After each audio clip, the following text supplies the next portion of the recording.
Yesus memberikan hidup abadi, habis derita di dunia, purna sukacita, haleluya.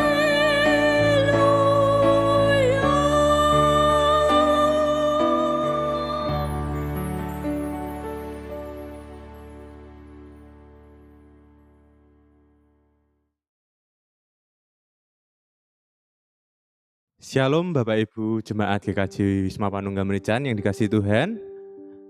Hari ini kita memasuki rangkaian persekutuan doa 10 hari dalam masa Pentakosta hari yang ke-7 dengan tema Di Balik Penderitaan. Mari sebelum kita memulai persekutuan doa kali ini, kita buka dalam doa. Mari kita berdoa. Kami datang ke hadirat-Mu ya Tuhan, kami ucap syukur untuk setiap berkat-Mu atas diri kami, sehingga kami bisa hidup dan berkarya dalam hidup kami ya Tuhan. Tuhan, kami mau memulai persekutuan doa yang ke-7 ini, kami berkati, kami bisa mendapat sesuatu dari firman kali ini ya Tuhan. Kami serahkan seluruh ini dalam tangan-Mu, ke dalam nama Tuhan Yesus, haleluya, amin. Bacaan kita hari ini diambil dari 1 Petrus 4 ayat yang ke-12 sampai 14, dilanjutkan yang kelima ayat 6 sampai 11. Menderita sebagai Kristen. Saudara-saudara yang kekasih, janganlah kamu heran akan nyala api siksaan yang datang kepadamu sebagai ujian, seolah-olah ada sesuatu yang luar biasa terjadi atas kamu. Sebaliknya, bersukacitalah sesuai dengan bagian yang kamu dapat dalam penderitaan Kristus, supaya kamu juga boleh bergembira dan bersukacita dalam waktu Ia menyatakan kemuliaannya. Berbahagialah kamu jika kamu dinisna karena nama Kristus, sebab roh kemuliaan yaitu roh Allah ada padamu. Karena itu rendahkanlah dirimu di bawah tangan Tuhan yang kuat, supaya kamu ditinggikannya pada waktunya. Serahkanlah segala kekhawatiranmu kepadanya, sebab Ia yang memelihara kamu. Sadarlah dan berjaga-jagalah, lawanmu si iblis berjalan keliling sama seperti singa yang mengaum-ngaum mencari orang yang dapat ditelannya. Lawanlah dia dengan iman yang teguh, sebab kamu tahu bahwa semua saudaramu di seluruh dunia menanggung penderitaan yang sama. Dan Allah sumber kasih karunia yang telah memanggil kamu dalam Kristus pada kemuliaannya yang kekal akan melengkapi, meneguhkan, menguatkan, dan mengokohkan kamu sesudah kamu menderita seketika lamanya. Ialah yang punya kuasa sampai selama-lamanya. Amin. Bapak, Ibu, Saudara yang dikasihi Tuhan, tidak ada seorang pun yang menginginkan penderitaan. Dalam perjalanan iman, berbagai tantangan kerap menjadi bagian dari cara Tuhan bekerja dalam hidup kita. Seringkali proses perjalanan tidak datang lewat kenyamanan, melainkan justru melalui penderitaan. Penderitaan adalah pengalaman yang tidak kita rindukan. Ketika hidup berjalan tidak sesuai harapan, doa terasa berat dan jawaban Tuhan seakan terlambat. Kita sering bertanya, mengapa ini terjadi? Bahkan tidak jarang kita merasa Tuhan diam atau bahkan jauh daripada kita. Ketika kita memilih untuk mengikut Kristus dan kita memiliki iman di dalam Kristus, bukan berarti kita terbebas dari penderitaan. Justru karena tetap setia dan mempertahankan iman kita kepada Kristus, kita dapat menghadapi penderitaan. Hal ini menunjukkan bahwa penderitaan merupakan bagian dari perjalanan iman yang diizinkan oleh Tuhan. Seperti dalam Petrus 4 ayat 12, Rasul Petrus menasihati jemaat agar tidak heran terhadap penderitaan yang kita alami. Yang mereka alami seolah-olah sesuatu yang aneh terjadi. Penderitaan bukan tanda bahwa Tuhan meninggalkan kita, tetapi penderitaan adalah bagian dari proses iman. Jemaat mula-mula mengalami tekanan, penolakan, bahkan penganiayaan karena iman mereka kepada Kristus.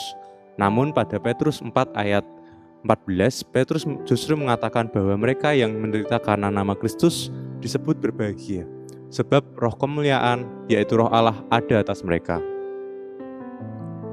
Terkadang kita ingin Tuhan secara singkat mengangkat penderitaan kita. Tetapi firman Tuhan mengingatkan bahwa ada proses yang sedang dikerjakannya. Penderitaan mengajar kita untuk mengenal diri kita sendiri, menyadari keterbatasan kita, dan belajar berserah sepenuhnya kepada Tuhan. Apa yang tidak bisa kita kendalikan, kita serahkan kepada Dia yang memegang hidup kita.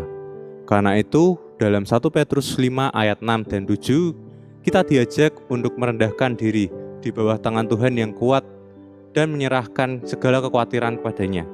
Kerendahan hati bukan tanda kelemahan, melainkan pengakuan bahwa kita membutuhkan Tuhan. Dalam 1 Petrus 5 ayat 10 mengingatkan bahwa kita berserah. Bahwa ketika kita berserah, Roh Kudus menolong kita untuk tetap bertahan dan berserah. Meskipun keadaan belum berubah, meskipun keadaan tetap susah, Petrus juga tetap mengingatkan bahwa penderitaan itu tidak berlangsung selamanya. Tuhan sendiri yang akan melengkapi, meneguhkan, menguatkan, dan mengokohkan kita dalam setiap penderitaan yang kita alami. Inilah janji bagi gereja dan setiap orang yang percaya.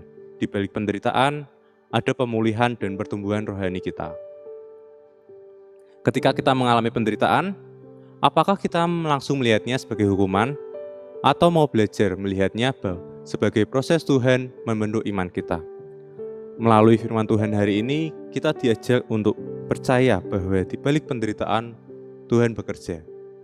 Roh Kudus hadir bukan hanya untuk menghibur, tetapi juga untuk membentuk iman kita. Kita diajak untuk tidak hidup dalam kekhawatiran. Dalam kekhawatiran, jangan khawatir. Ketika penderitaan datang, seolah-olah Tuhan tidak lagi peduli. Penderitaan bukan tanda bahwa Tuhan meninggalkan kita, tetapi bagian dari perjalanan iman kita kepada Tuhan. Kita dipanggil untuk tetap berjaga-jaga, tidak tenggelam dalam ketakutan, dan terus berharap pada Tuhan. Di tengah penderitaan, kita belajar bahwa Tuhan tetap bekerja. Setiap proses tidak pernah melebihi kekuatan kita.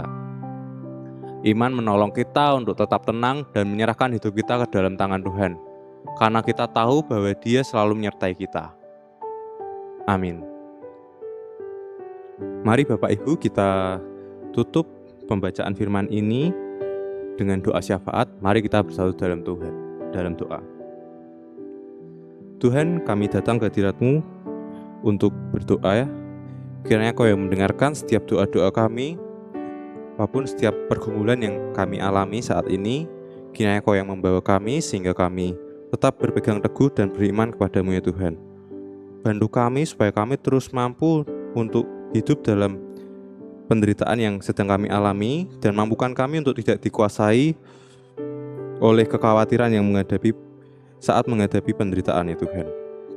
Serta kami terus berjaga-jaga dengan iman yang teguh dalam kepercayaan kami padamu ya Tuhan. Bantu kami juga, beri kami kekuatan dalam menghadapi setiap penderitaan yang kami alami, dan beri kami penghiburan dalam Roh Kudus dalam diri kami ya Tuhan. Bantu setiap kami untuk tetap setia dan berharap padamu di tengah segala pergumulan yang kami alami ya Tuhan. Kiranya Kau yang mendengarkan setiap doa kami serahkan seluruh doa ini dalam tangan-Mu, dalam nama Tuhan Yesus. Haleluya, amin. Demikian Bapak Ibu pembacaan firman pada hari ke-7. Kiranya Tuhan Yesus memberkati. Amin.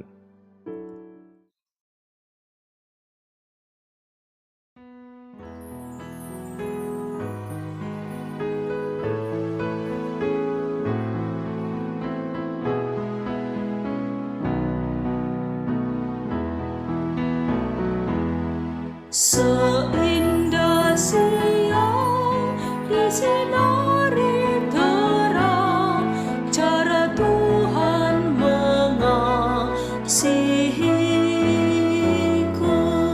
Seindah petang dengan angin sejuk, cara Tuhan mengasihiku.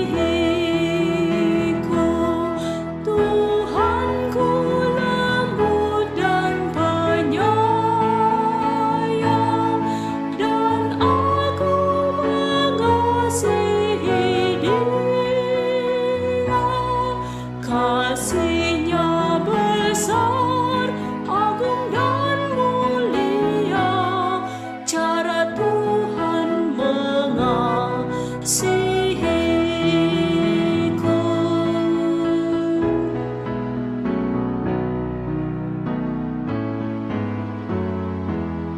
Sedalamnya laut, seluas angkasa, cara Tuhan